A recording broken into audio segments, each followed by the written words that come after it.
আজকে আমার ঘরে মেহমানে একদম ভরপুর। আমরা সব মিলাইয়া প্রায় 16 জন মানুষ আছেন। তো ভাবলাম যে সন্ধ্যার নাস্তার লাগি কিতা রেডি করা যায়। তো ভাবলাম সবার লাগি নুডলসটা রান্না করিলাই।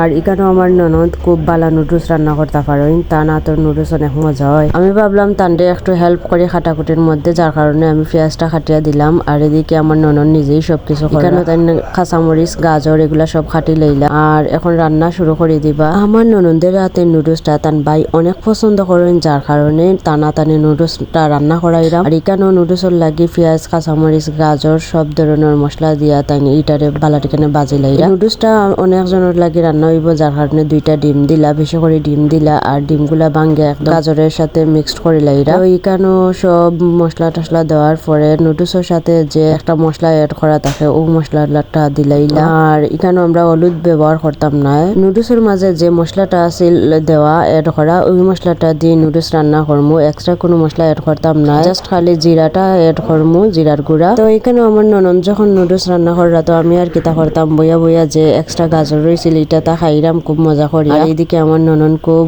সুন্দর করে রান্না করা। নুডলসের মাঝে আমরা সব ধনে পাতা খাই, যার কারণে ধনে পাতাটা দিলাম। ধনে পাতার ফ্লেভারটা আমরা সবারই ভাল লাগে। এখানে সব কিছু মিক্সড করিয়া এখানে খুব সুন্দর করে রান্ধিলাইরা আমার ননদ। আর এখানে আমরা মানুষ আসলাম 16 জন, যার কারণে অনেক বাটি লাগছে। আর এসব বাটির মাঝে ভাগে ভাগ করে সবরে দেওয়া। আজকের ভিডিও এই পর্যন্ত। ভালো থাকবা সবাই, আল্লাহ হাফেজ।